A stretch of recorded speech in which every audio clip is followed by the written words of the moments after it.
All right, everybody, welcome to Talkin Investing. Tough day, tough week, tough year. Hello, George. Hello.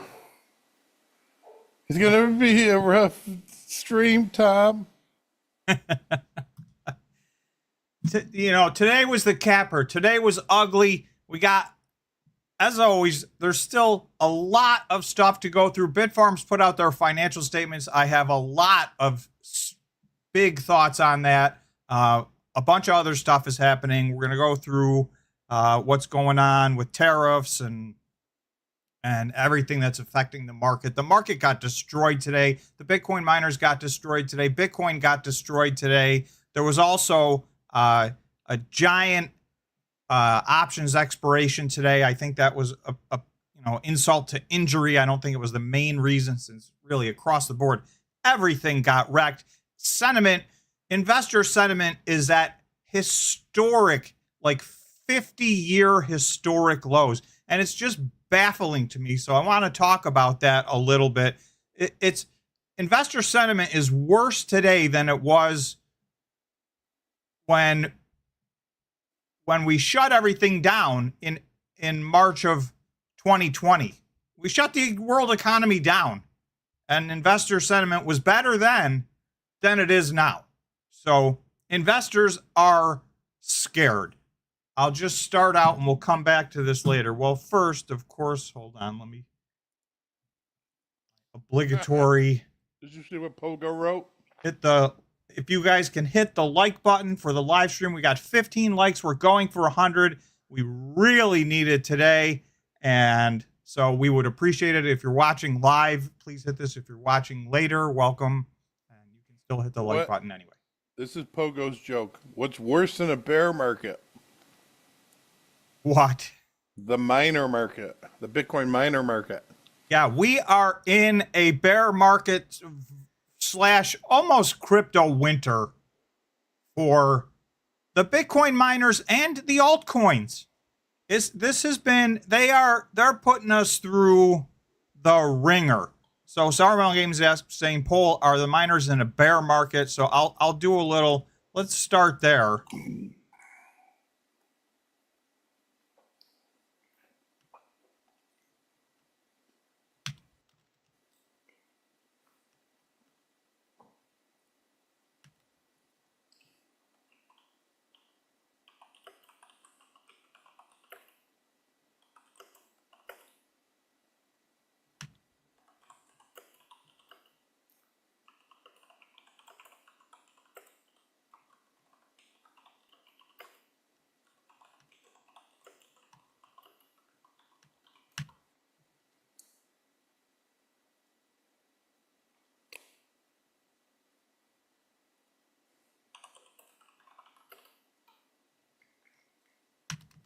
Sorry, just typing up a couple options here.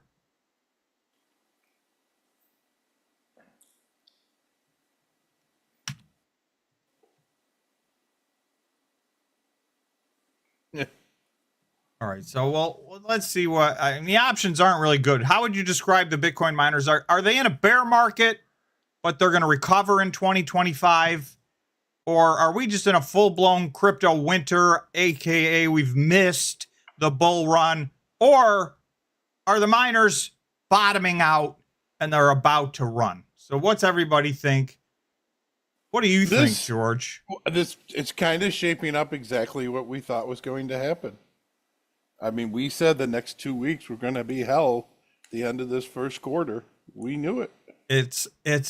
You're right, but the only thing that's scaring me now with these altcoins is that I don't think the last run of Bitcoin and the Bitcoin miners and the altcoins and Bitcoin, the last run, BlackRock was not in the market. BlackRock is now in the market. And guess how many altcoins they want of the top 10? All of them. Okay, so there you go. This is the game. This is the game that they play, and no one plays it better than BlackRock. So, George, I'll give you a shout out. Pogo said and it's now Pogo Hates Bitfarms. Pogo said when someone on here said that Bitfarms was going under a US dollar, I thought they were crazy. I wish I had more vision. That someone was George. He's been saying for 4 months, this isn't going to be over until Bitfarms gets under a dollar. And I will tell you, Pogo, I bought Bitfarms today. So this was in George's mind, this was capitulation day. The financial statements came out. There's a bunch of stuff in there that's on the surface. It's scary. We'll dig a little deeper and see what you guys think about it. I was not thrilled. I'm a little confused as to what they're doing over there, and we will definitely go into more specifics. We're going to get into the Bitfarms press release and financial statements because there's a few things in there that I just don't get it. And I will tell you, they are falling down my list. For those of you who have been here a long time, you know, for a long time, this was my number one company. And obviously, I've gotten utterly destroyed on this position.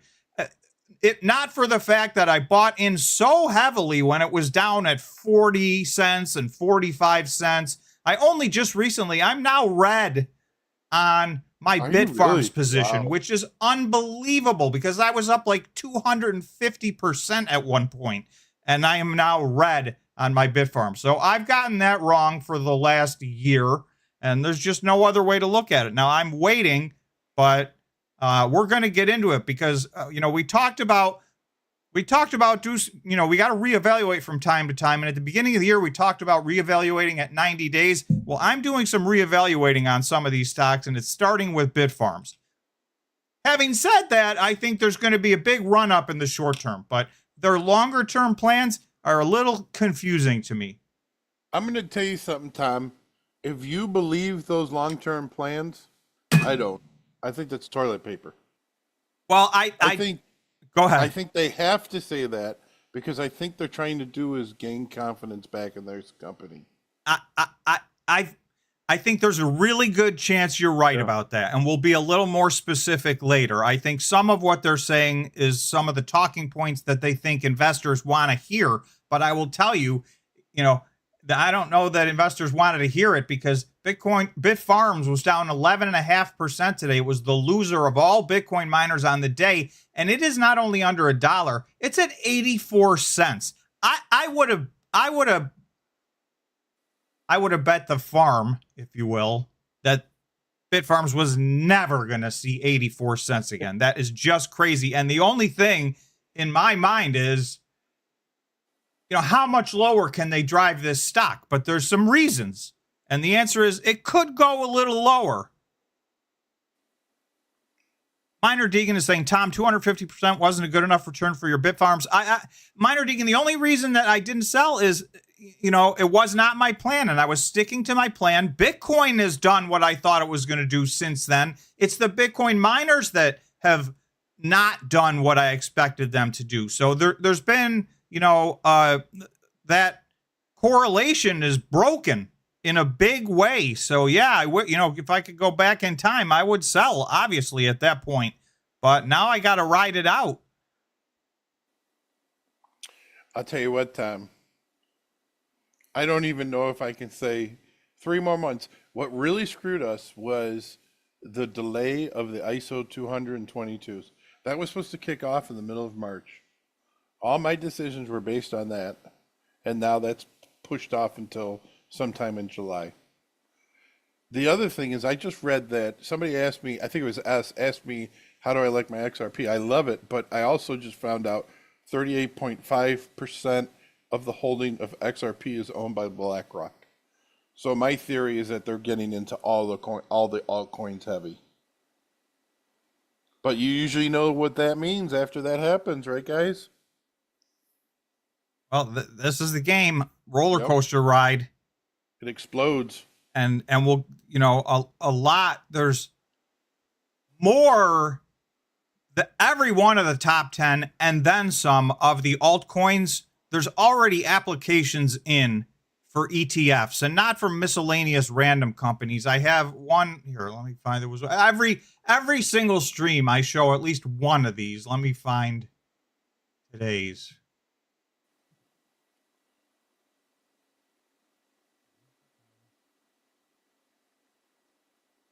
Okay, so here we go. Grayscale files for spot avalanche ETF on the NASDAQ. So there's one of these. This article was today.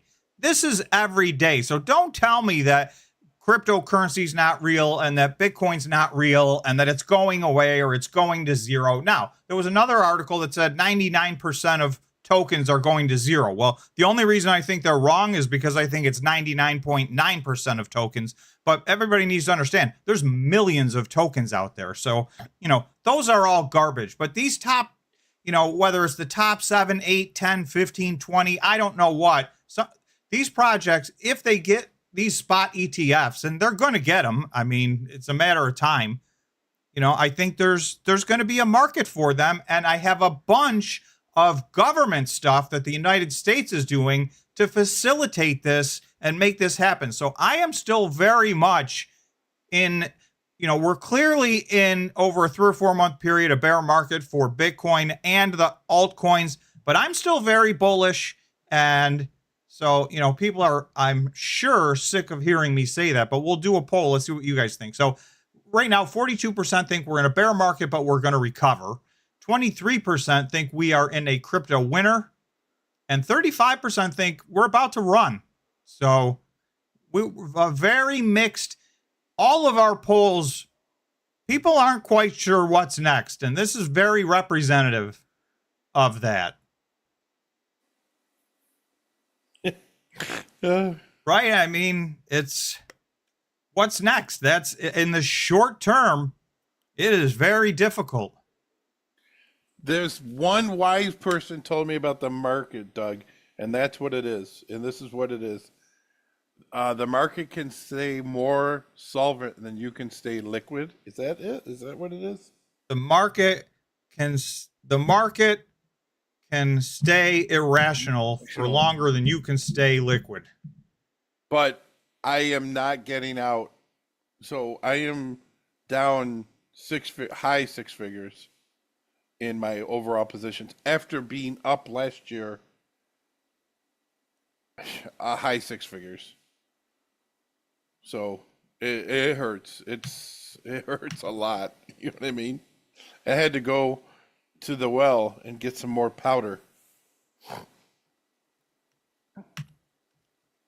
I'm glad I didn't do that. I was going to dip into some stuff that I never intended to touch, and I was going to pull it in, and I said, you know what? I'm going to wait, because like we talked about, George, for the last couple of weeks, we've been saying there's a bigger trend playing out here that I just don't think we're at the end of.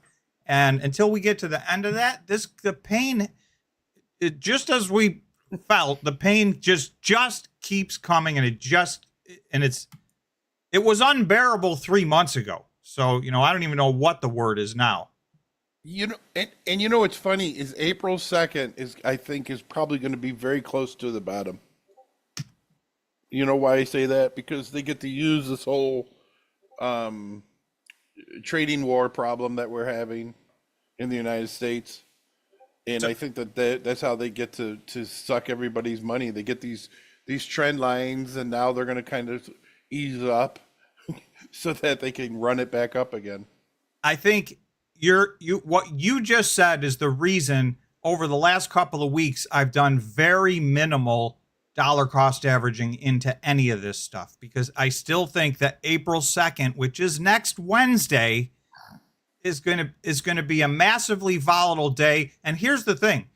There's a bunch of stuff going on this is all about tariffs. Make no mistake. All of this market fear is based on tariffs. We got a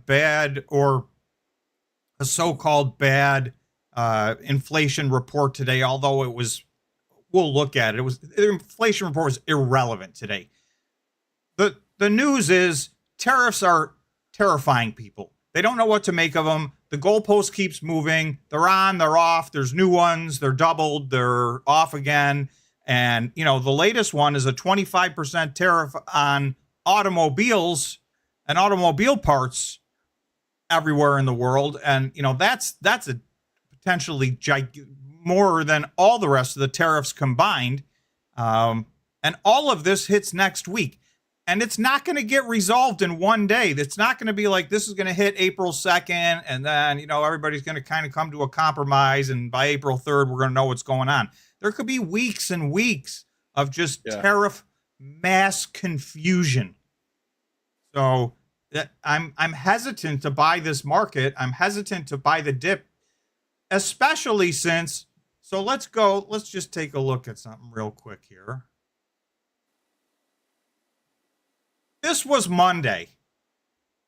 So as we sit here on Friday feeling like it's the end of the world and it's a forever bear market, Monday, Marathon was up 18%. Cleanspark was up 18%. BitDeer was up 16%. Riot almost 10%. Core Scientific and Cypher 9.5%.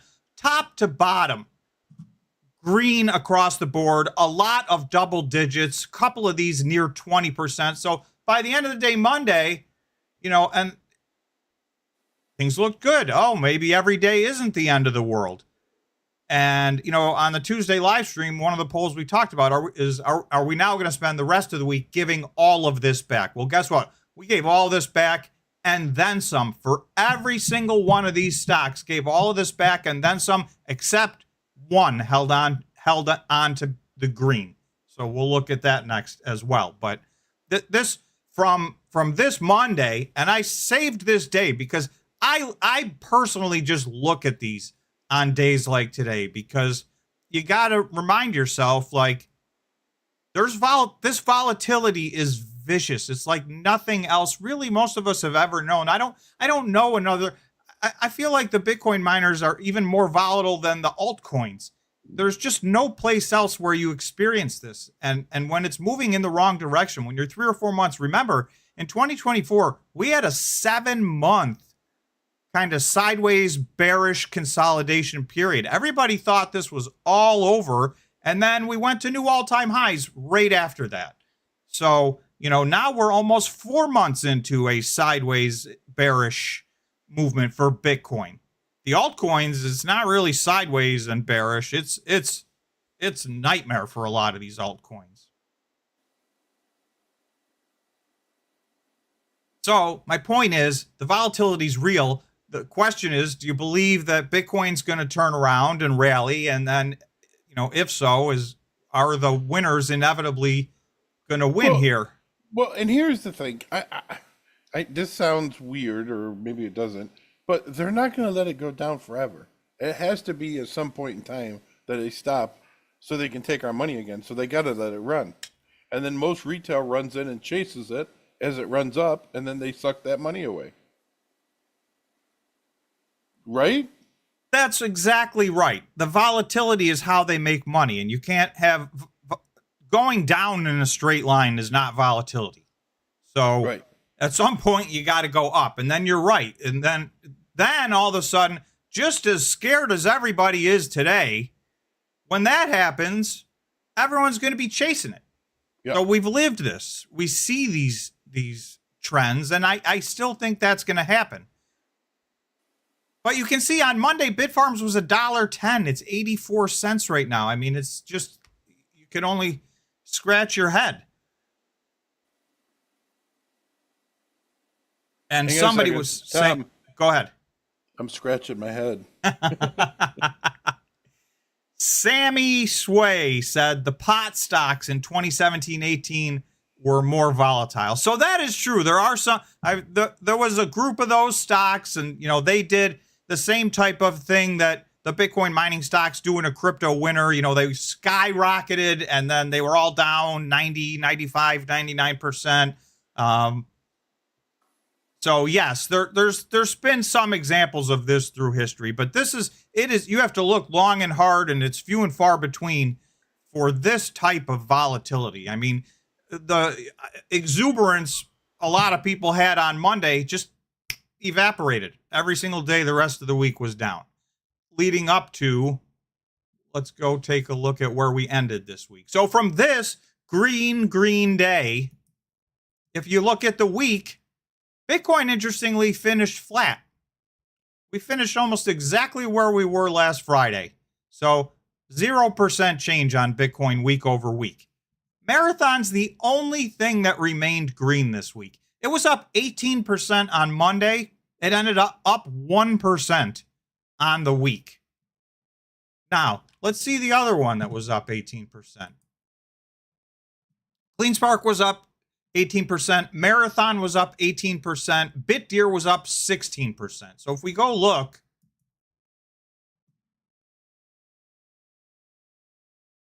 so Marathon is here. CleanSpark finished in second, down 3%. So from up 18% to down 3%. BitDeer from up 16% to down 9%. That's a 25%, shift in the stock from the close Monday to the close Friday. And then obviously you can see where Bitcoin, Bitcoin went up and down and ended in the same place. Investing. Well, not the Bitcoin miners. Cypher down 21%, Bitfarms down 17%, Iron 15, Wolf 15, Core 12%. Even, Bit Digital, Talkin investing. Hive 10%, Hut 9%, BitDeer 9%. I mean, these stocks got beat up. I will say, if you look at the top three, this is one thing I think you're going to see for the rest of 2025. All right, welcome and to it's the Talkin exact Investing. opposite of what people are talking about. First, I want to take a minute and thank Barry C for gifting 5 memberships. So welcome, 5 new people: Rock, J Dibs, welcome to Farmer, Talkin Investing. Kevin K. Welcome. Enjoy your membership. Those are picked at random when they're given as a gift, so neither Barry nor us has anything to say about who gets them. So congratulations, welcome to Talkin and thank Investing. you, Barry, and thanks for being longtime viewer, member, etc. What I think you're going to see this year, what do Marathon, CleanSpark, and Riot have in common? They are the 3 largest hodl positions out of all the Bitcoin miners. So even though Bitcoin was flat on the week, I think that there's an anchor there, especially for Marathon with over 45,000 Bitcoin. That is really an anchor. Now, obviously, if Bitcoin crashes, that's going to be a bad thing for these companies. But I am expecting, and wow, is this poll close? How do you feel about Bitcoin for the remainder of the year? 53% are bullish. 47% are bearish. This is almost another 50-50 poll. It's 52 to 48. We've been getting 50 to 50 polls just a disproportionate amount of time. People are split. They're definitely of 2 minds, and it depends even sometimes on the day that you ask. So you can see we're almost split right down the middle as to whether this is going to be a good year for Bitcoin. And this is supposed to be, in the cycle of things, this would be the big year. A lot of people think, well, maybe it's going to get pushed off a little bit into 2026. Some people, we went from talking about a super cycle where we're never going down to the bull market's over and, it's all down from here. So I want to show you guys a few articles to that end because this is a narrative now. So here, this was a few days ago. Betting markets think that Bitcoin has already peaked this year. So I'm going to, instead of read this article, I'm going to go to the betting markets and show you what they're talking about. So this is on Polymarket. Less than half of the people think we're going to get, 45% of people think Bitcoin's going to get to $120,000 this year. And this is people betting money. This is real money being bet on Polymarket. So less than half think we're even getting to 120. Now, we were just at 109 a few months ago. So that means, 55% of people think the bull market's over. And we're sitting at 45% here in our poll. If you go to just 150,000, and 6 months ago, like 90% of people thought Bitcoin was going to beat 150,000. we're now at 24, and that 90% was not on Polymarket. That was just on our polling. We're now at 24% of people think Bitcoin's going to get to 150,000. So 3/4 of people think this Bitcoin bull market's not even going to get to 150,000. You can see it drops off a cliff after that. 200,000, only 15%. 250,000, 11%. And then somehow, inside of all that pessimism, there's 3% of the people that think we're going to get to $1 million in this cycle. So, there's people at every extreme. But this is the most bearish this has been in this cycle. So if you go into 150,000, you'll see, back in late January, so that's 2 months ago, 62% of the people thought we were going to get to 150,000. So now that's gone from 62% to 24% in just 2 months. So this is massive, massive pessimism being built into the market right now. And as hard as it is, and as much as I do think we're still in for a little more pain, these are the times, if we have another leg down, I've been trying to be patient because, I've talked about the fact I've dollar cost averaged in well beyond where I intended to already. But, the opportunities keep presenting themselves. And I will say, if we take a leg down, if this April 2nd stuff plays out how I think it's going to, I tried to save my dry powder over the last couple of weeks for next week or the week after. So I'm expect, and if I missed it, I've already bought more than I ever intended to. So if I miss it, I miss it. But I still think, like George was saying, we think the next couple of weeks we're going to be rough going. There's some technical reasons. We've got some geopolitical reasons. We've got economic reasons. So that's just what's happening right now. I want to look at something that we usually don't look at. We look at the fear and greed index all the time for Bitcoin. But I want to show you the fear and greed index for the stock market, the market overall. The market is at 22. Extreme fear. So for whatever reason, this is just a historic level of fear in the market right now. And we're seeing it, right? Look at the Dow, which I don't pay much attention to, was down 1.7%. The S&P was down 2%. The NASDAQ was down 2.7%. This was a bad day for stocks across the board. The small caps, let's try and find that. They did, I think, even worse. They usually do. I don't know why they don't have the Russell right here.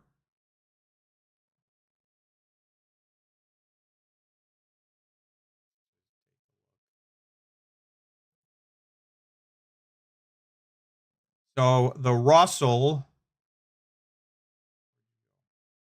was down only 2%. Only 2%.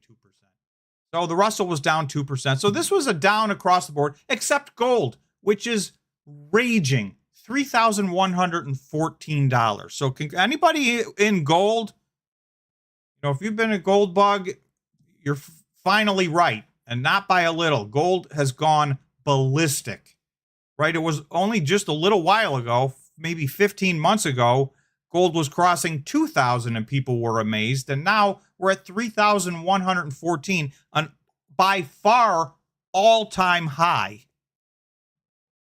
I was saying, Tom, how do you still have dry powder? I almost don't even count it as dry powder because it's money it's money I don't need today, but it's money I didn't intend to put in the stock market. I like to stay a little diversified, but I'm going to take some money I did not intend to invest. So that's why it's dry powder.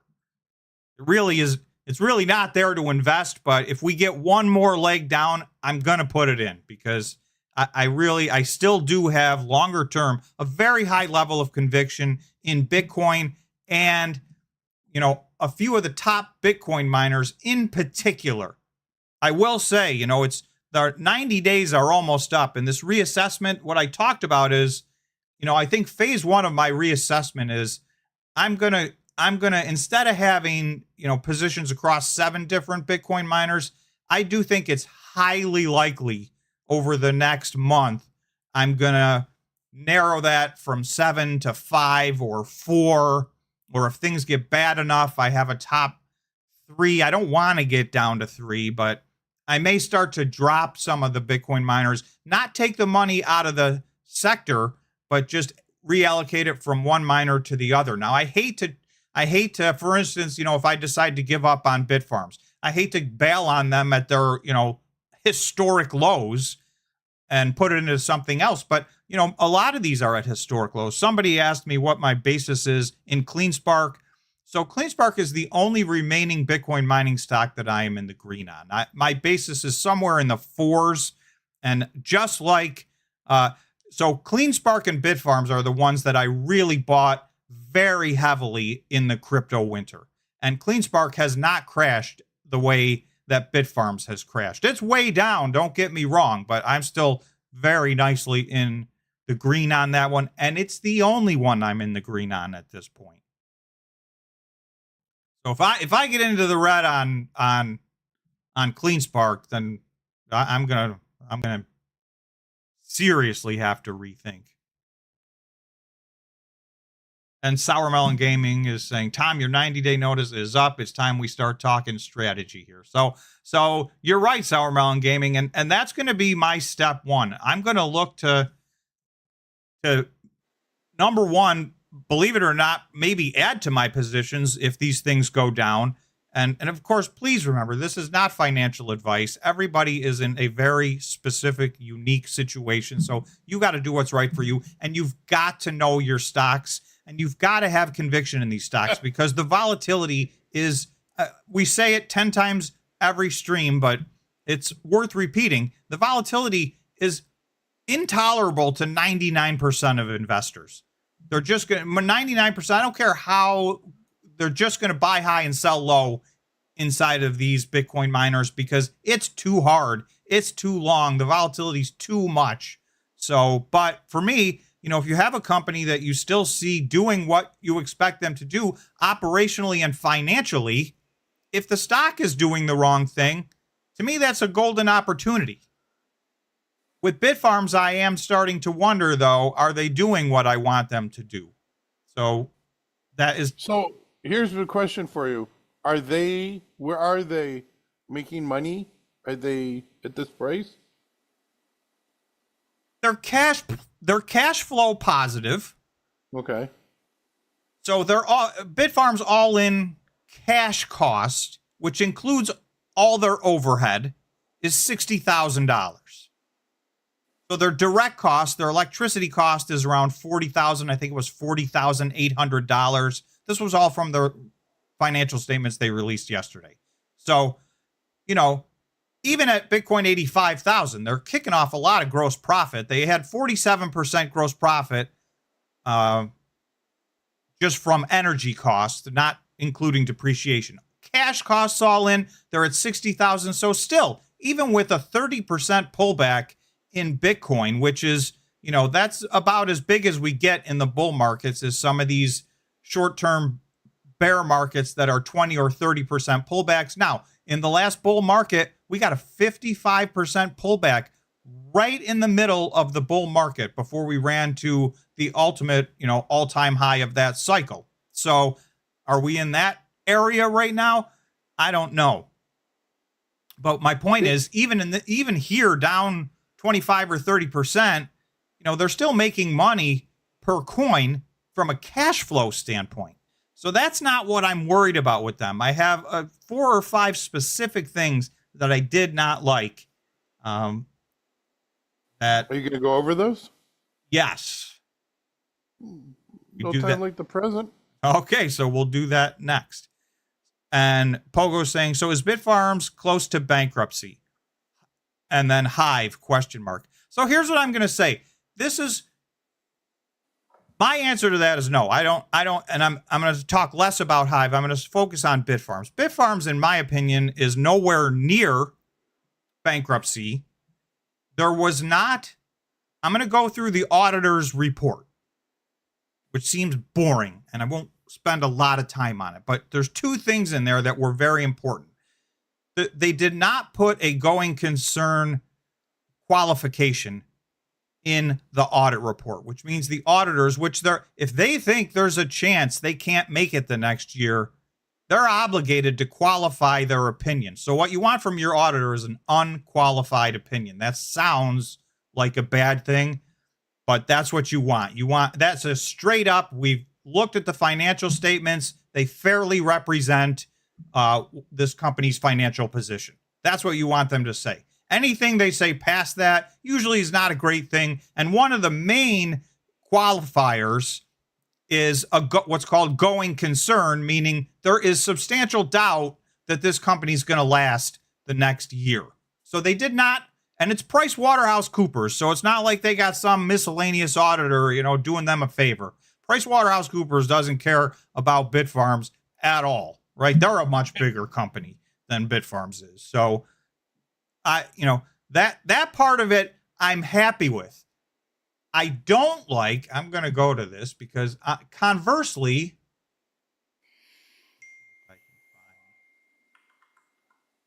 what Bitfarms decided to put in their notes, and again, one of the things I think that's happening is this is their first 10K with a new CEO, and this is the time to wash everything out, clear the decks, scare everybody to death so you get a reset so that, as your tenure as CEO matures, you've put that as much of that in the rearview mirror as you can immediately.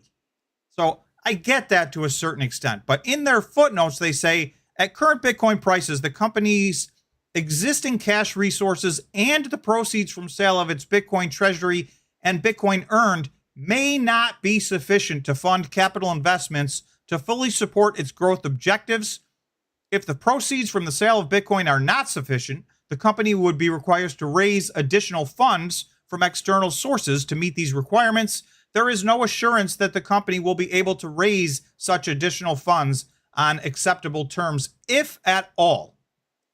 This mini paragraph was in every single Bitcoin mining company in 2022 because we were in the middle of a crypto winter.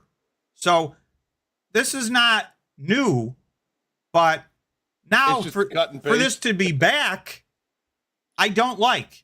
So the auditors looked at it and they said, we're not putting it in the audit report. There's no reason to believe that it would be reasonable that, that they're going to run out of money and go out of business this year. So it is rare, but not impossible, to get an audit report without that and then go out of business. But typically, you've gotten your heads up from the auditor that, hey, invest at your own risk. These guys might not make it the year. So we're not even to that point yet with Bitfarms. I don't think they're ever going to get to that point, in my opinion. They didn't write this? This isn't what was written to this is not by the auditors. Okay. This is the footnotes that the company put out. So this is in footnote 2, liquidity. So they put this out. Yes. So management, and this is what I'm saying. Management's going to they're going to throw the kitchen sink at these financial statements so that it's up from here, right? Let's get it all out. Let's get it all on the table. If we're going to take a beat down, if you're a new CEO, you're going to take your beat down right now while you can still sit there and say, hey, this isn't my fault. This is what I walked into. So let's see what we can do about it. And then, set yourself up to maybe be a hero. So this was just basically all negative. There's certain things, I won't say it's all negative. There's certain things that I liked, and there's certain things like this. I did not like this sentence coming back in. That's disturbing to me. Now, are they, is this CYA? No, this is I know what this is. Go on. So, this coming back in, I did not like. Now, there was something else in the audit report. I said I was going to go through the audit report, which ordinarily I would never do. This is boring stuff. The audit report is 3 pages, and it's really 1 page, and the opinion is 1 paragraph. So, find the. Now I'm going to go look up Amanda Wolf. Okay, so this is literally the auditor's given opinion. So they say the words, in our opinion. The consolidated financial statements referred to above present fairly in all material respects the financial position of the company at December 31st, 2024 and 2023, and its financial performance and its cash flows for the year that ended in conformity with the International Financial Reporting Standards, as issued by the International Accounting Standards Board. That's the auditor's opinion, period. So that's a standard, unqualified opinion, which is exactly what you want. However, there's now a second piece to these audit reports. They say, also, in our opinion, the company did not maintain, in all material respects, effective internal control over financial reporting as of December 31st, 2024, based on criteria established on internal control integrated framework issued by the COSO, because a material weakness in internal control over financial reporting existed as of the date related to the control over accounting for complex transactions. Now, they later go on to say that doesn't change their unqualified opinion on the financial statements. They think the financial statements are right. But what they do say,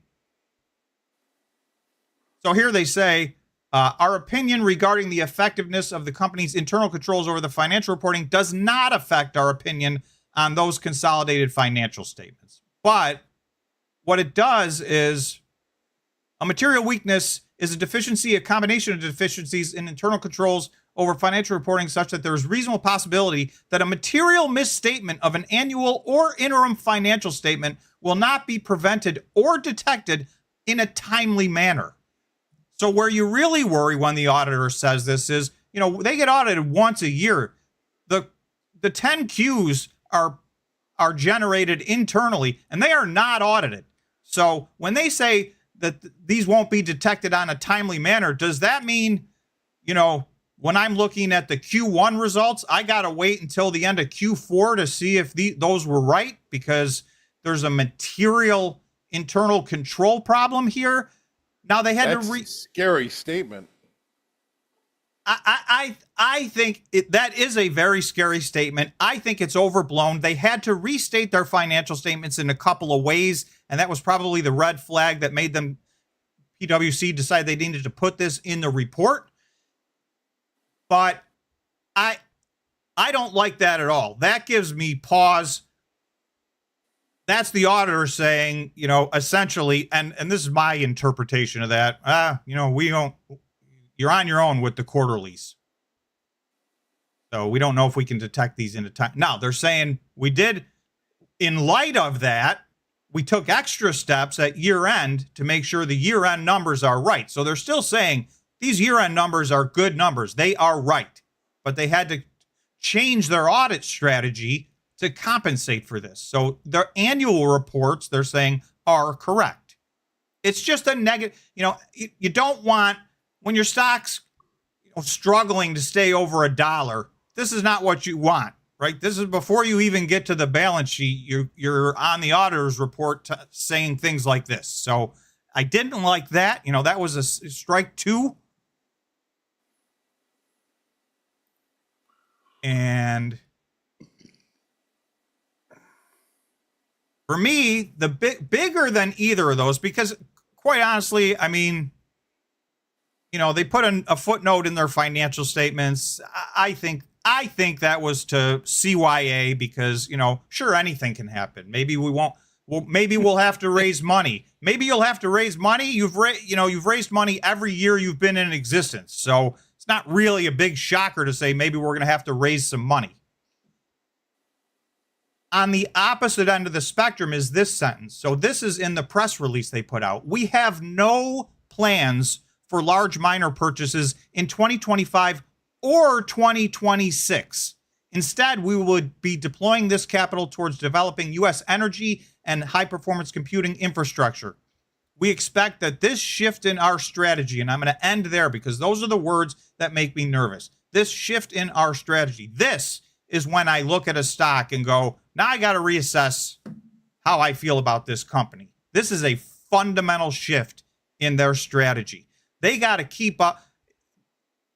If you're a Bitcoin miner and you're not keeping up with the growth in the network, which results in an increase in the difficulty level, so you need to buy machines and grow for that reason, and you need to deploy machines steadily so that you're ready for the next halving when the reward gets cut in half. Now, I understand part of that gets offset by the fact that in the past, the price of Bitcoin has gone up in excess, on the average, it's gone up in excess of the halving of the reward.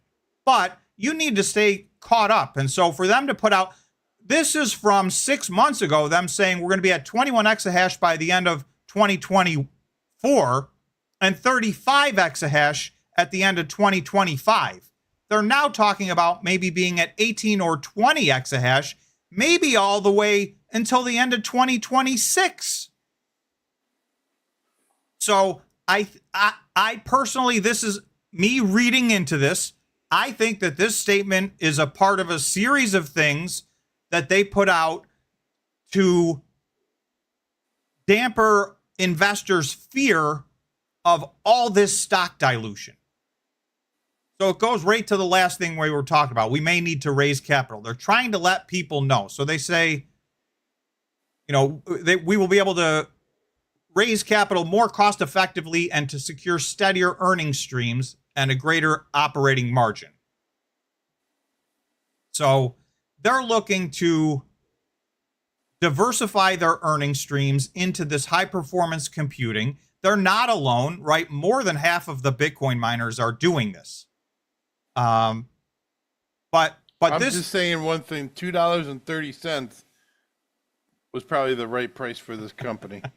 well, when you're sitting here at 84 cents, $2.30 is like a triple.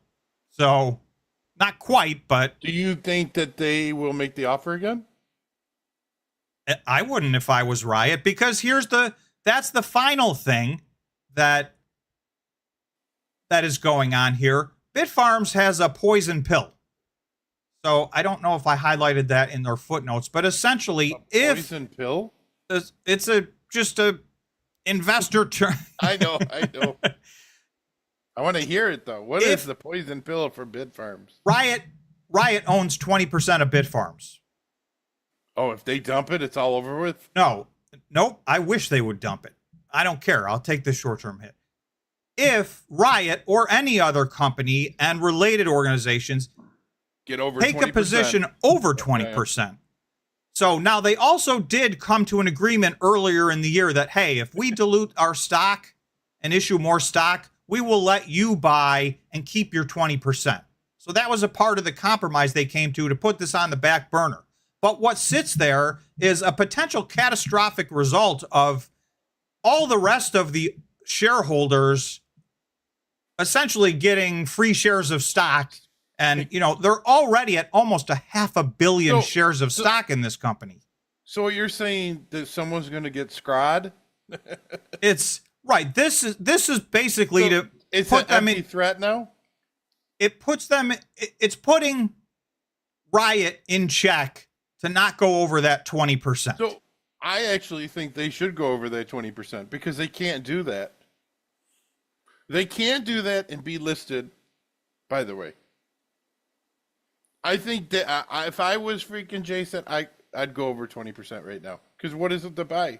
I would just do it to piss them off. The problem is, remember, they bought all that stock. So when they offered $2.30, I don't know what their average is. Let's assume for the sake of argument, let's put it this way.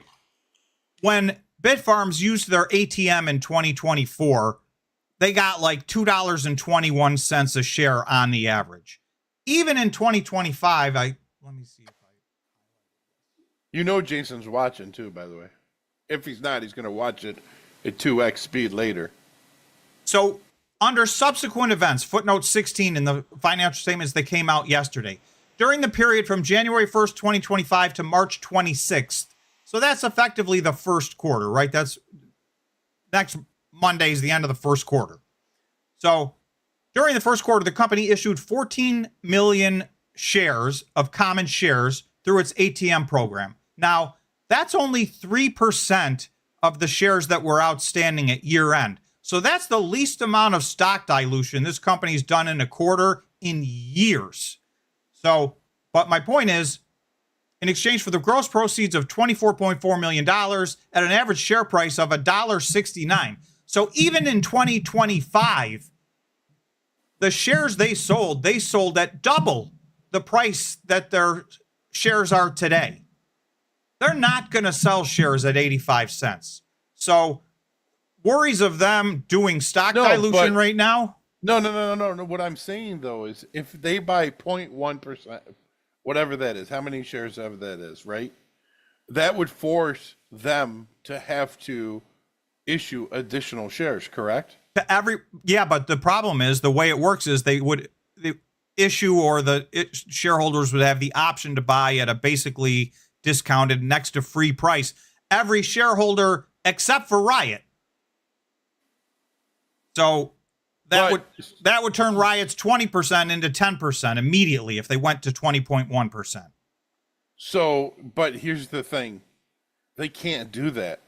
Because if they do that, it's going to screw up the valuation of what it's trading at, and they're going to end up getting delisted. The poison pill's in place. If Riot does goes that, out of business, they're doing it. They go out of business. If Riot buys another 0.1%, and they go out of Bitfarms will have to go out of business. Well, don't forget, and I mean it's small potatoes maybe, but that means Riot loses all their money on their shares. Yeah, but you know what? It might make the network stronger. It might, if you look at the hash rate would change. I mean, not the hash. What is it called? The difficulty level. The hash. Yeah, this exahash isn't going to disappear. I mean, it's going to go somewhere, and Riot obviously wanted this, and they still want it. I think Riot would, rather than do that, would try to find a way where I once believed, and I was quite vocal about this, that there was no chance Riot was ever going to buy Bitfarms.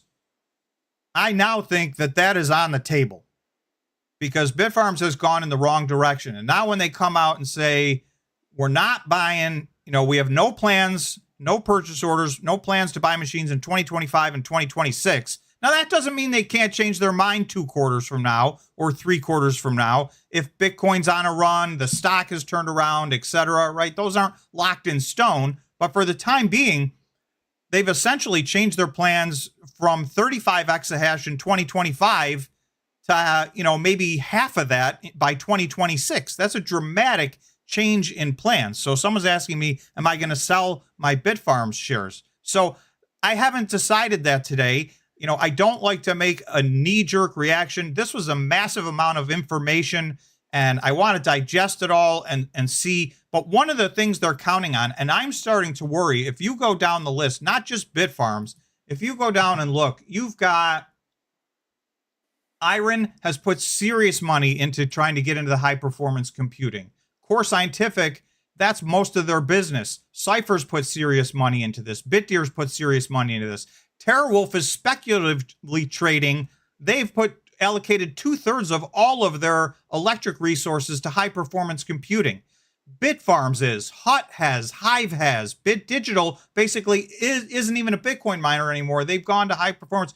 The problem is half of these companies don't even have their first contract yet for high performance computing. And now there's kind of a narrative bubbling up that is the data center thing a bubble? You think they're chasing it? Are we creating too many data centers? It's more than there's a demand out there.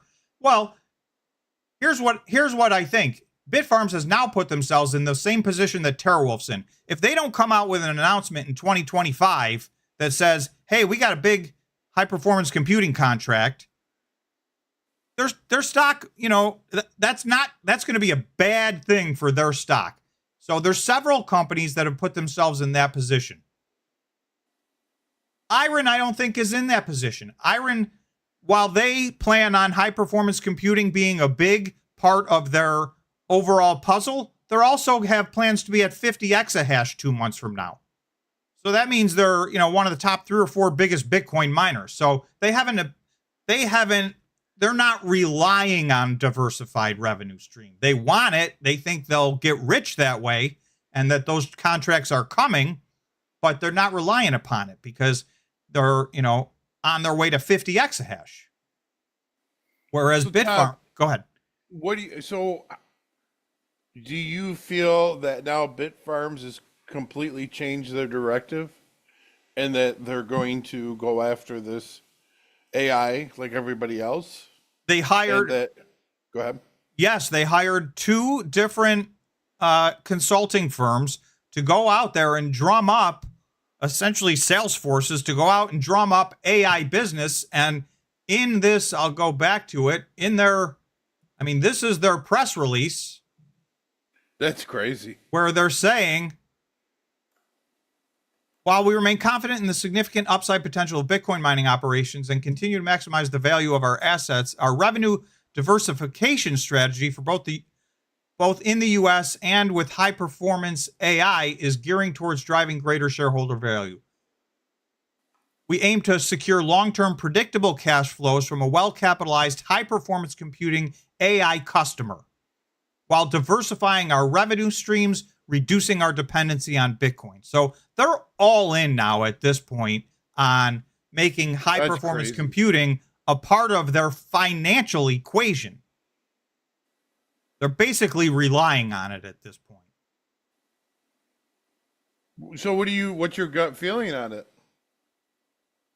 They don't know what they're doing and they're just like, I think they got boxed into a corner quite a bit here. So I'm sitting here giving you all the negatives. I haven't given you any of the positives. And I think there's a lot of positives for this company too, which is why I need to digest. I'm going to take the weekend, try to digest all this. I will do a deep dive video on this as to, all the good and the bad, because this is a company that's at a fork in the road.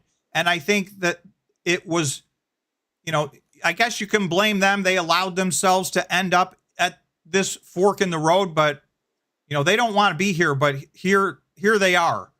And, I got to figure out whether I feel like my money is better allocated on, a Bitfarms recovery, or is it better off in another Bitcoin mining stock that I have a higher level of confidence in?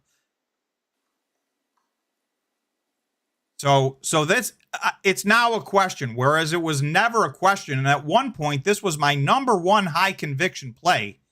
I know I have to do some investment soul searching on this one and decide, where I want to go long term. I will tell you right now, I do think this stock is going to recover in price in the short term.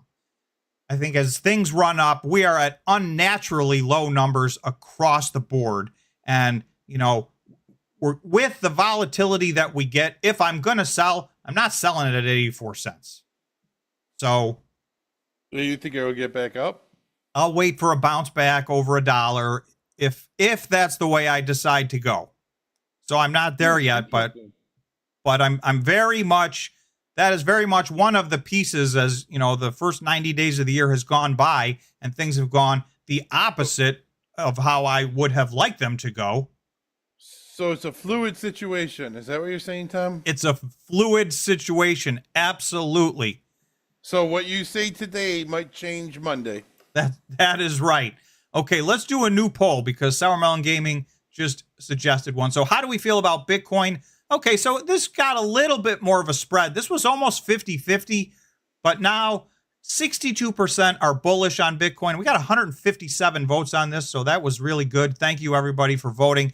62% bullish, 38% bearish. So we're still skewing to the bullish side on Bitcoin for 2025. So we'll end that one. And then, let's see what I've just given you, rambled on about my thoughts on Bitfarms. What do you guys think? I think most people are kind of done with them. So I have a question. How much longer is any going to be on the trading? Somebody asked, and before I forget, how long can Bitfarms stay under $1 before they get delisted or have to do a reverse stock split? I think it's like 180 days, and then there might even be an extension that you can ask for of another 180. It's a very long process, and at any point, they can do the dreaded death nail for any company, which is a reverse stock split to get themselves back over $1 and into compliance. So they're not going to go out of business because they're under $1. But you certainly don't want to see this company have to take the path of going through all of those extensions and then having to do a reverse stock split. That means, I don't care if the company's failed. As an investor, if we're invested in this, our investment has failed at that point. But it's not, it's the process is very long. And there's an easy out. Is Bitfarms a buy or sell? So we'll end our Bitfarms discussion for now with that thought. So if you can vote, and we're at 71 likes. Thank you guys very much. If you just got here, or if you have not hit the like button, hit that thumbs up, hit the like button. It does help us out in real time a lot on the stream, so it is much appreciated. And thank you all. And if you're not a subscriber, we talk about Bitcoin and the Bitcoin miners. If that's of interest to you, and I know there's ever waning interest in the Bitcoin miners right now, but I will say, just hot take, I guess, don't sleep on the Bitcoin miners. I still really think there's the winners, I still think, have a big runway ahead of them, in my opinion. So it's certainly come a lot later than I thought. Things have been worse than I thought. 2025 has started dramatically worse than I expected. Kelvin, who's been a member for 20 months, is saying, simple poll, how many viewers are currently shareholders of Bitfarms? Okay, so Kelvin, we'll do that next. We'll see, are you a shareholder, yes or no? Here we go again. We're right in that 50-50 range right now, so you can vote. Is Bitfarms a buy or sell? Well, I have to say buy because I bought it today. Yeah, well, there you go. So for you, it's a buy.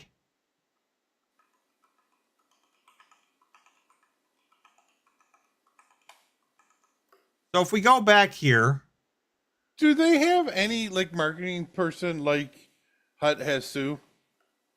I don't know that any of these firms have a counterpart that's as well known inside the industry as Sue is. She's highly effective at her. Whatever you think of her and whatever you think of Hut, in my opinion, she's highly effective in her job, and she works nonstop. So, and it's helped them, I think. And I'm coming around on Hut. I don't own it. Well, I mean, what's funny is that basically Bitfarms is going to be like a Hut now. I mean, if they're changing that. Right. If they're going to allocate a significant amount of their electricity resources to high performance computing, and now the biggest worry I have is you allocate them, and this is where TeraWulf is, and it's why I'm so concerned about TeraWulf. They have allocated, out of their 750 megawatts, I think they've said 500 of those are going to be for high performance computing. But I don't even think they have any contracts. Somebody can correct me if I'm wrong, and they have some very small contract, but they have not announced any high performance computing contracts of any consequence, despite the fact they're allocating 2/3 of their resources to that side of the business.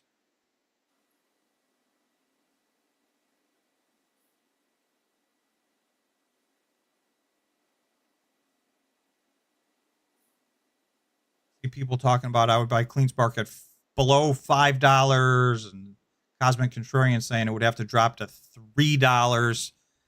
So to me, I think Cleanspark is my top two convictions, and I'll just tell you my top three.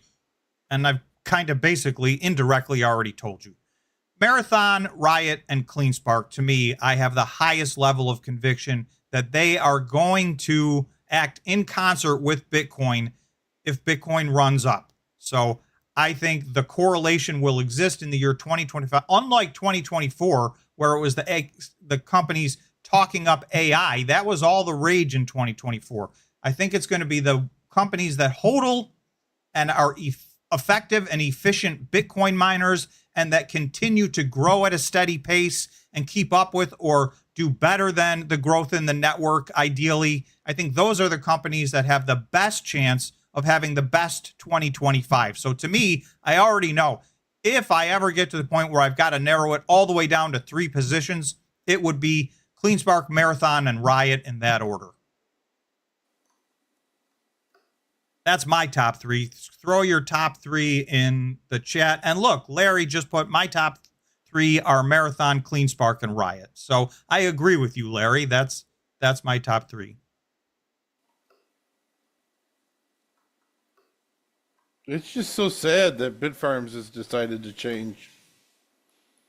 Sour Melon Gaming said you have Riot above Iron and Conviction. That's question mark. That's wild. So I do have Riot above Iron because of the fact that they have 17,000 Bitcoin on their balance sheet. So right now, I think, and Iron has 0. So even though Iron's, they both have a very good cost per coin. Iron's has been sometimes better. Now, Riot's cost per coin gets skewed because they get they have a sweet deal with ERCOT in Texas with the grid. The grid is buying, they get 30, 40, $50 million a year in extra revenue for just turning their machines off and doing nothing so that, they can divert that energy to, when it's needed. And Texas is one of the rare places where they have a problem in the heat of the summer and they have a problem sometimes in the cold of the winter. So, those energy credits for Riot are a part of what brings their, cost per coin down, if you will. And they've gotten much more efficient. They have moved in the right direction. A year ago, there's no way I would have said this, but Riot, in my opinion, has gotten a lot better at what they do. First of all, they finally did all the growth they were talking about. So, they missed their mark for a lot of 2024, but they finally hit their stride. They got their stuff up and running. It's running. They're a lot closer in efficiency to their peers now than they used to be. They hodl. They've actually bought Bitcoin. And, with that 17 or 18,000 Bitcoin on their balance sheet, let's see how many.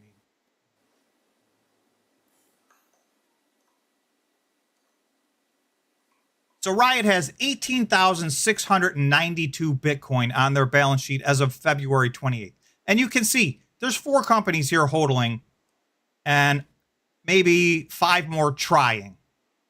Marathon's at 46,000 Bitcoin. Now, they bought a lot of those and they took on a lot of debt to do so. But, they have the most Bitcoin by far. So if Bitcoin runs up to 150 or 200,000, they got 46,000 Bitcoin. That's a massive amount of profit they're going to make, regardless of their operations, regardless of the fact that if you look, every single month for the last 15 in a row, they have been number 1 in the amount of Bitcoin mined on a monthly basis. So they're number 1 on the amount of Bitcoin mined. They're number 1 on the amount of exahash. They're number 1 in the amount of hodl. They're the big player in this game. There's other companies that want to, take a run at Marathon, and Riot has plans. They talk long term about getting to 100 exahash. CleanSpark has plans to get to 50 in the very short term. Hut finally woke up and they have plans to get to 25 exahash. So they were out of this game and they still mine very little Bitcoin. So most of that is going to come online over time if they exercise all their options. But, Hut's looking to get to 25. Hive is actually looking to get to 25 by the end of 2025, 25 exahash. Canaan is looking to get to 15 exahash. BitDeer is looking to get to 40 exahash by the end of 2025. Cypher is talking about 23 exahash. So you can see with Bitfarms, if they're going to hang out at 18 or 19 or 20, all these companies are going to pass them. And, you know, right now, Bitfarms is number 6 on this list consistently, and they're almost in 5th place here with Core Scientific. And I expect they probably will pass Core Scientific. But, you know, if Cypher does what they say they're going to do, they're going to pass Bitfarms in the amount of production they have monthly. BitDeer, same thing. Hive, same thing.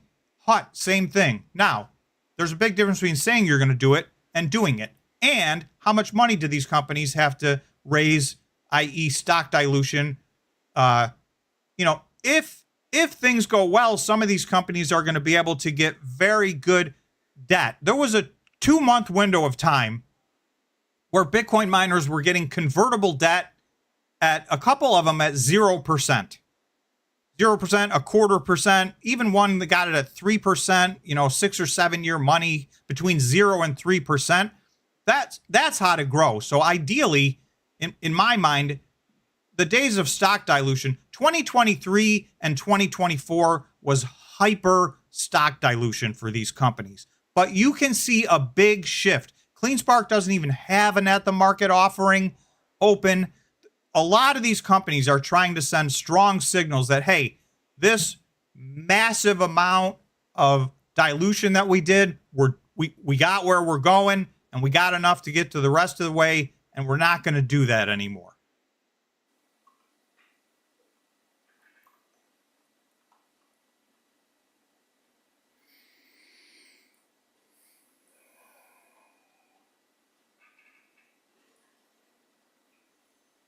Pogo said Hive's looking to go to 25 cents. I can't fathom Hive getting much lower than it is.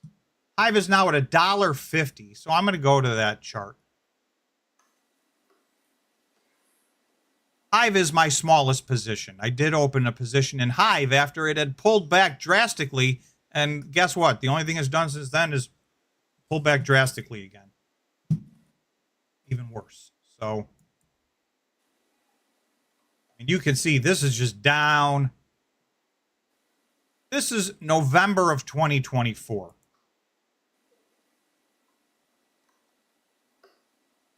Hive stock is down almost 73% since November of 2024. So forget their high of this cycle or their all-time high. They're in a crypto winter just in the last 5 months.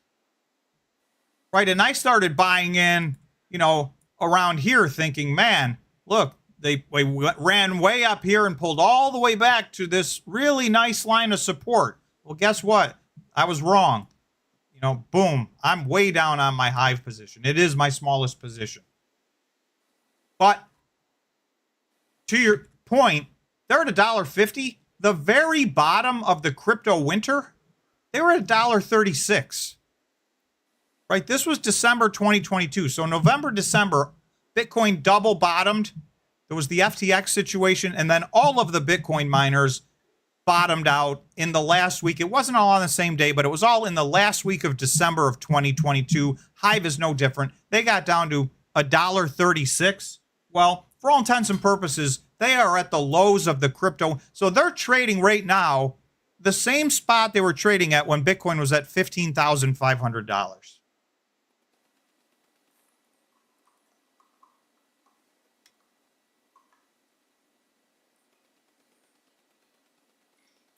So the question is, do we believe that that's just the way it is, that all these are now, you know, the market considers these failed businesses and they're just going to drive them into the ground? Or are there going to be some winners and some losers? Or are they all going to run from the bottom here? I tend to think that even the ones that maybe don't succeed long term are so far oversold right now that I think there's a lot of upside. If you're going to dump them, I just hate to see people sell at the low, at or near the absolute bottom, which, you know, there's a reason that it gets to that absolute bottom. That's because, you know, that's when people panic and sell. But, you know, you don't want to, if you're going to sell, hopefully you don't have to sell at the absolute bottom. And you can see Hive got to pretty much unprecedented levels of oversold at the beginning of this month on the daily RSI. I mean, they were down under 20 on the daily RSI here in this month.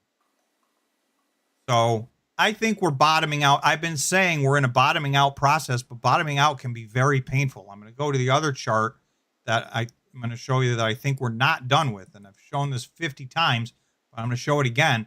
This is Bitcoin on the 1 week time frame. So if we go all the way back to March of 2024, so we're a year into what is a bearish divergence on the 1 week time frame for Bitcoin. And that is obviously what it sounds like. It's a bearish pattern.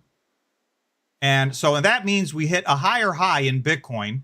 We hit a new all-time high. This was a new all-time high. Then we hit a new all-time high. But at the same time, on the 1 week RSI, we hit a lower high.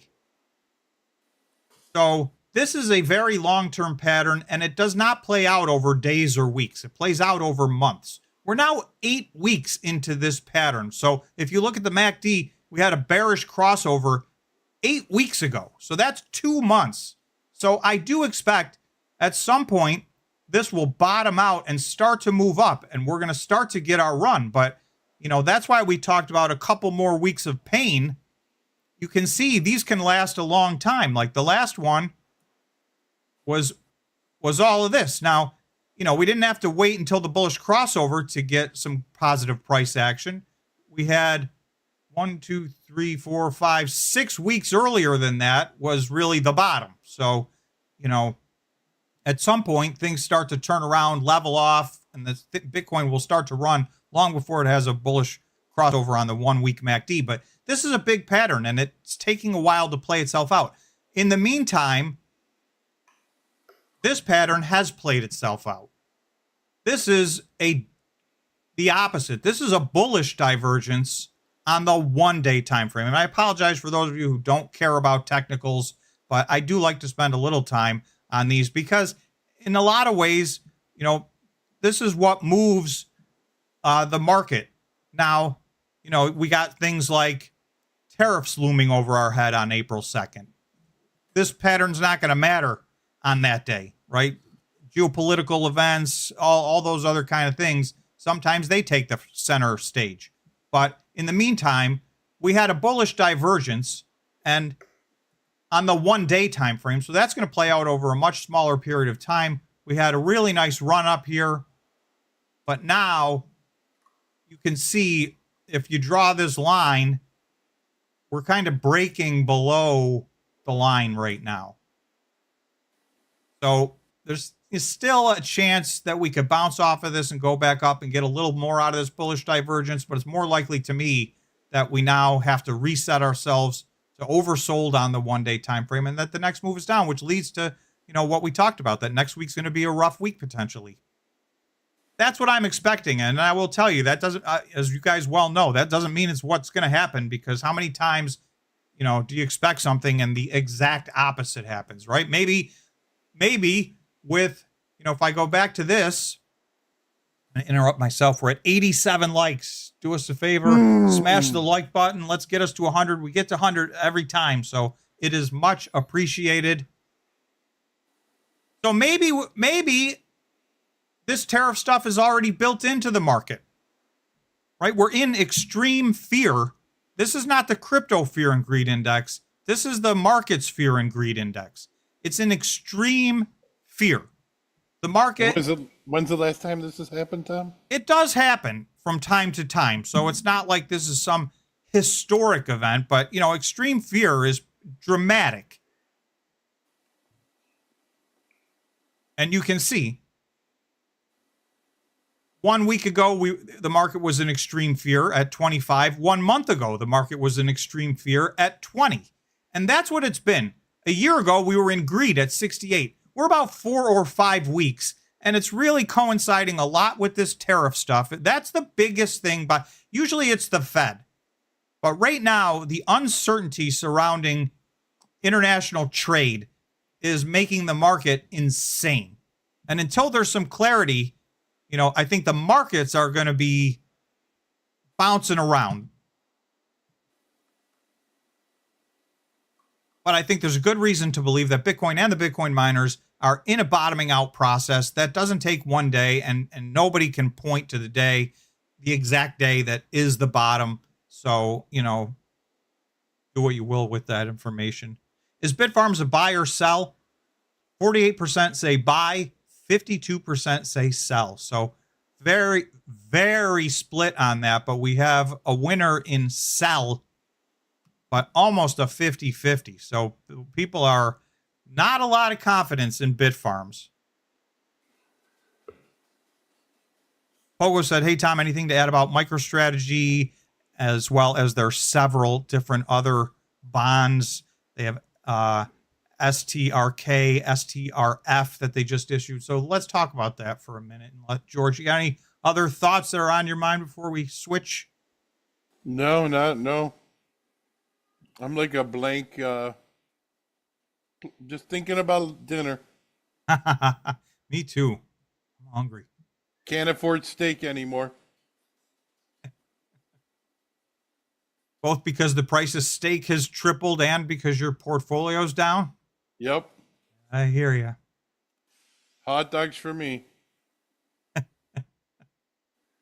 Strategy. It's just good that I don't have a large investment into my stocks. You know what I mean?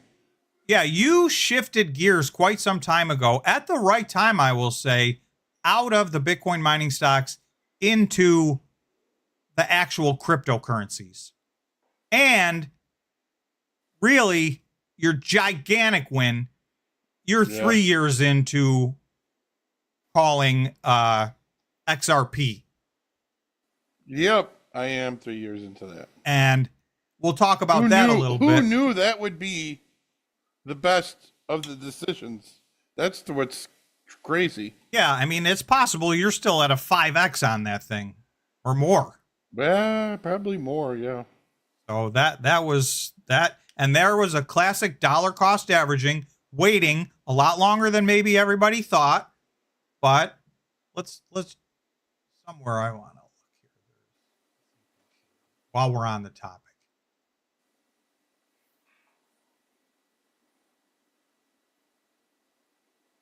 Oh, I'm not eating hot dogs. I usually eat I'm on a very weird diet. It's I can't have more than 5 ingredients in my food. So it's a lot of beef, a lot of chicken, broccoli salads, strawberries, that stuff. It's been working.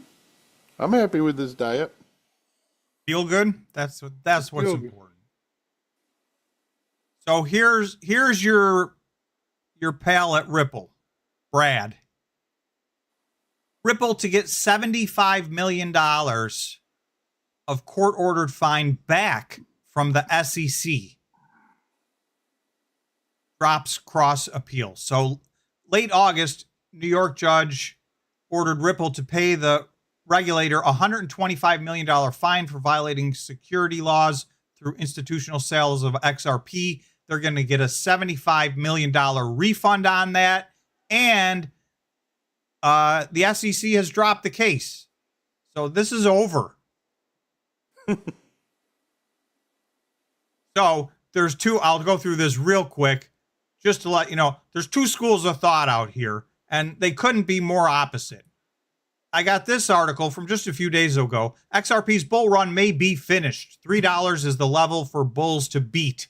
That's a technical analysis. So here's a lot of people saying the bull market's over, just like Bitcoin. But on the flip side, XRP could hit $10 by the year 2030 as Ripple wraps up SEC case. So we got, just like our 50-50 poll, across the board, we've got opinions on both sides of these issues. The market, the uncertainty in the market is at an all-time high. So back to MicroStrategy.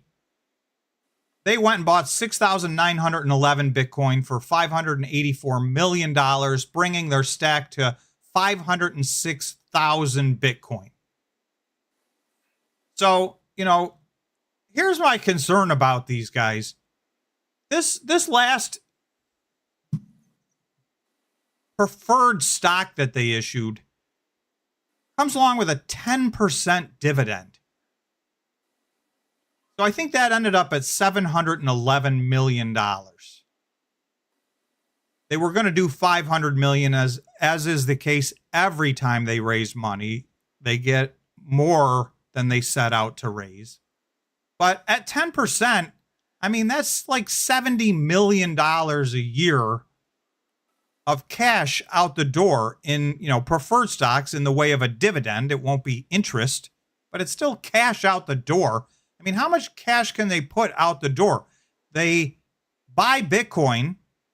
They don't sell any of it. They only get their cash by raising more capital. So they're going to be paying dividends by raising capital. So I don't love that part of what they're doing. I'm very conflicted, and I do also hold a position in MicroStrategy. Again, I did the same thing. I waited until it had pulled back 30% and started dollar cost averaging in, and even with that, I'm still red on my MicroStrategy position. So, things have gone the wrong way. Before we wrap things up here, we got two things to do before we wrap things up. We're at 92 likes. Help us. We're going for 100. We're at 93 now. So if you are willing, if you are able, it is free. You can hit the like button. And of course, you can always subscribe to the channel.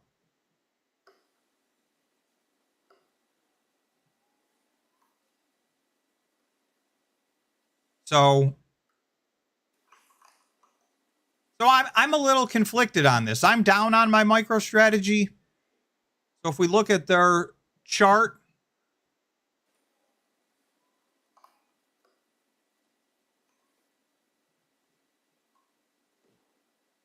right, they went to the moon on this day. What did they announce on this day? Something happened on this day. Now I'm forgetting what it was. A short report came out for MicroStrategy on this day. It was November 21st. So you can see this was their all-time high. They peaked at $543 on November 21st. So they are now down 47% from their highs from November. Bitfarms is down. I mean, Hive was down 73% from its highs from November. Bitfarms is down 70% since November. But that's nothing because from last year, so this is this bull market. This is when Bitcoin was trading in the high 30,000s. Bitfarms is down 78.5%. So coming up on 80%. I mean, that's crypto winter territory. This is beaten down. And that's why I say, even if their long-term prospects aren't maybe what I thought they were, and if I end up changing my mind on this, I still think it's so ridiculously oversold that, I'm not selling it at 84 cents. And if I get stuck, then I get stuck.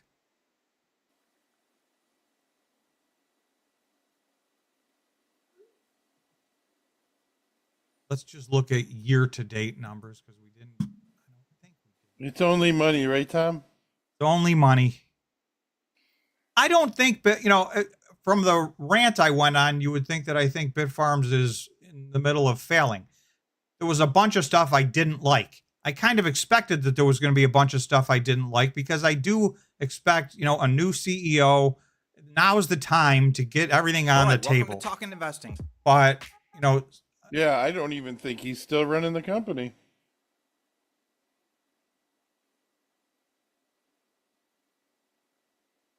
And Barry, member for 30 months. Thank you, Barry. Much appreciated. Will you consider Sue and Ben interviews?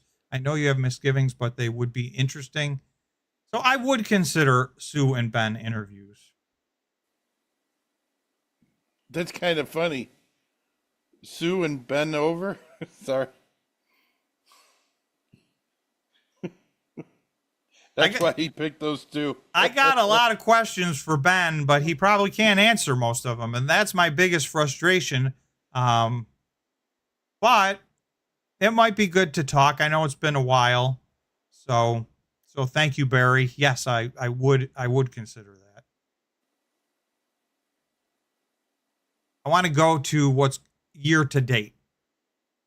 Nope, that's last year. So this was last year while we're here, while I happen to be accidentally be on the page.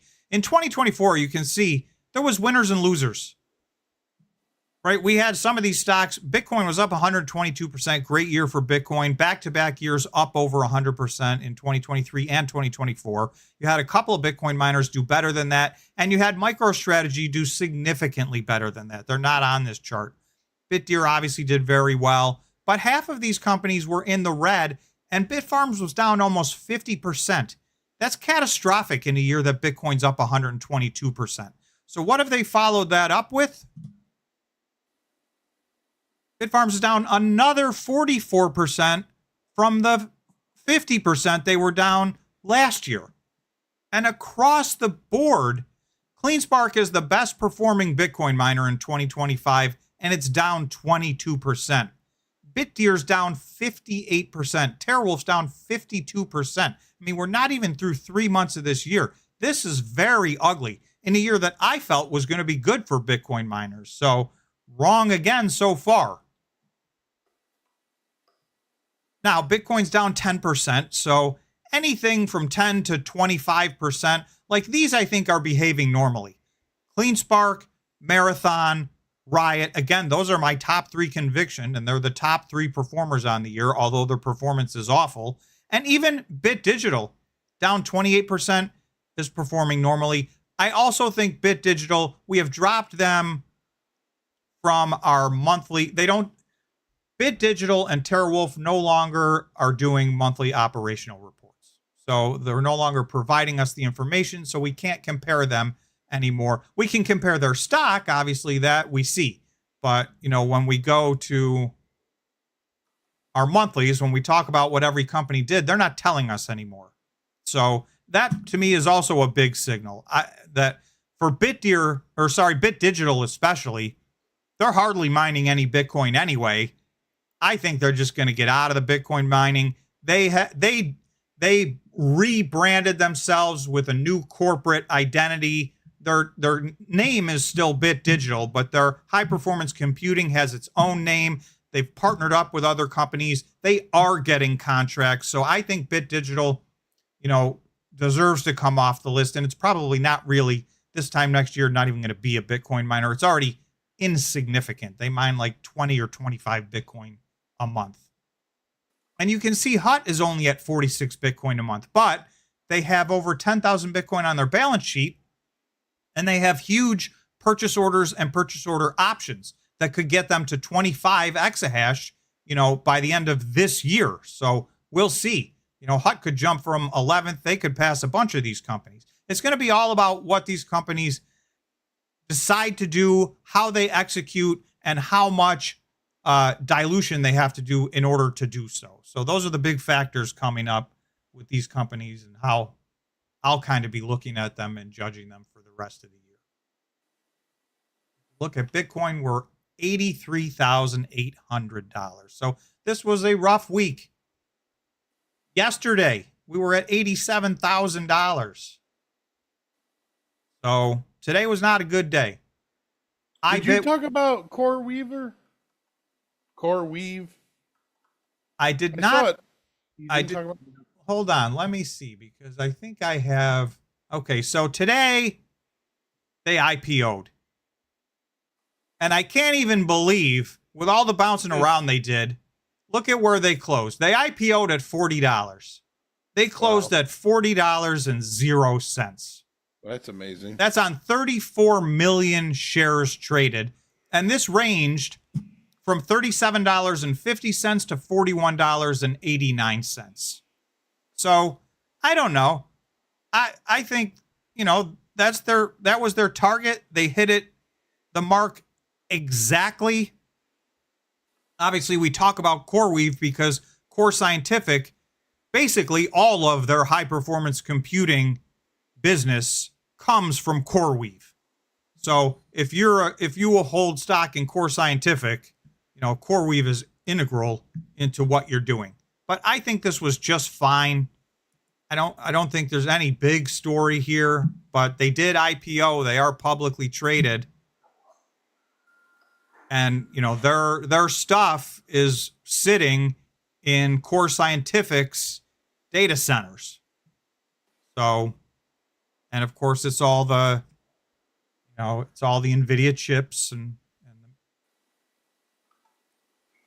high performance computing stuff. Crypto winter is here, said, hey, Tom, any chance the current interest rates are the difference why we're destroyed in the miners?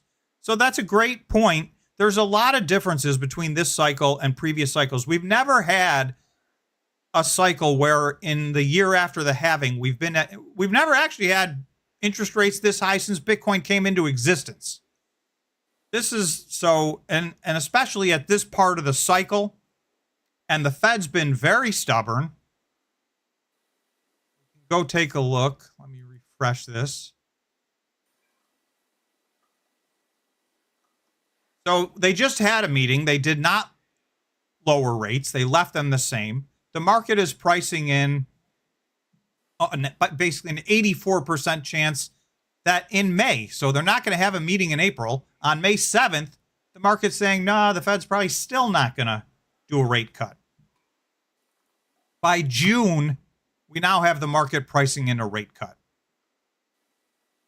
And by the end of the year, we still have, you know, 2 or 3 potential rate cuts. Some even are pricing in 4, but I think 2 or 3 is realistic this year. I think they're actually going to be way ahead of all of this schedule.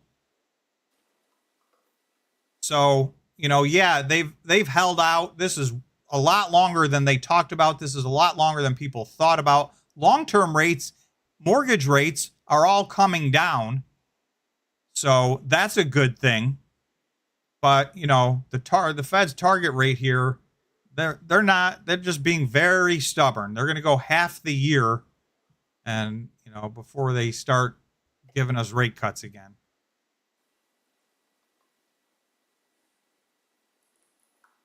Well, George, that's all I got. Do you think this had to happen in order to get these rate cuts? Like, did you think that, you know, we had to go through this pain? The economy, the market, yes, etc. Yes, all that. Yep. I think that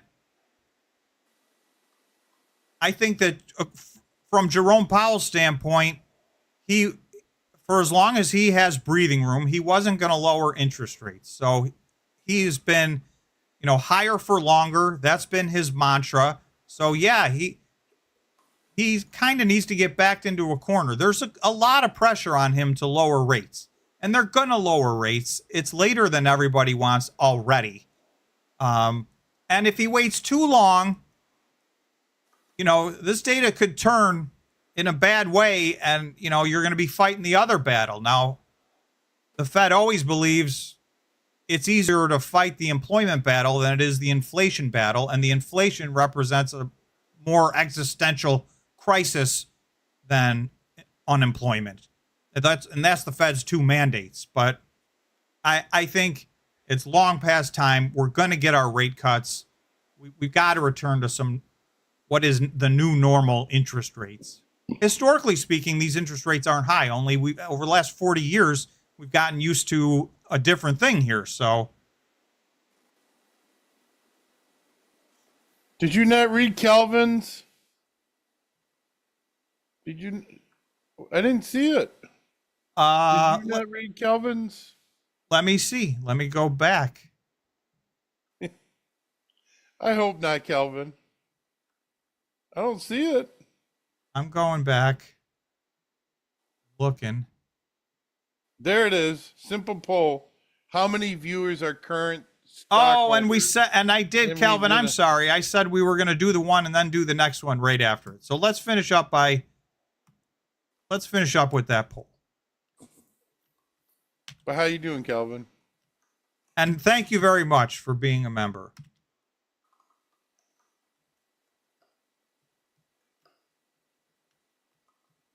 Because remember, how many want to buy or sell? That was almost a dead even split. I think it ended up 48% buy, 52% sell on Bitfarms. But how many of us out here watching actually own Bitfarms? Well, I can answer yes. Oh, Calvin's angry. Don't bother, George. What? Okay. Well, we did it anyway. I don't think it was is it a joke? What? It'd be interesting to know how many people own Bitfarms. You know what I mean? Well, we're fine. I got the poll up right now. I mean, because it has been beaten up. It's been beaten up. They've all been beaten up. I mean, I may put a chart together kind of where we are from the high of not last cycle, this cycle, because, you know, we're almost in a crypto winter here in these Bitcoin mining stocks, just inside of this cycle. So that's why I think there's upside ahead. But clearly, so far, year to date, I've been wrong. So let's just finish up by going back to that.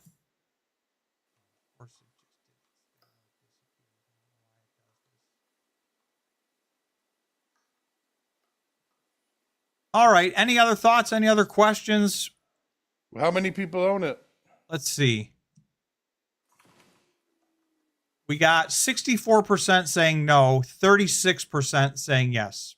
Not a lot of votes yet, but that's almost 1/3, 2/3. Well, now it's 61 to 39. So there's still a lot of people that own Bitfarm stock. I'm one of them. George, you just bought in today. So But now I'm regretting my decision. nope, you called the bottom. You got out at the right time, No, so I I'm mean, going to assume Monday- you got in at the right time. I hope so. I'll see you, buddy. All right, have See a you great guys. weekend, George. Everybody else, thank you so much. Thanks for getting us to 100 likes. Thanks for watching. Thanks for subscribing. Special thanks, of course, to all of our members. So I hope everybody has a great weekend. This was a rough week. You know, we had a great Monday, and it was just down from there. I would tell everybody, you know, my parting thought would be we have April 2nd is next Wednesday. And that is the day that all these tariffs are supposed to kick in. So I expect a really bumpy ride next week. We'll see what happens, but just bear that in mind as you're investing. And please have a fantastic weekend. Thank you again, everybody very much. Members, we will see you on a Tuesday members only live stream. Everybody else, we are here every Friday after the market closes. So come join us, and thanks for watching.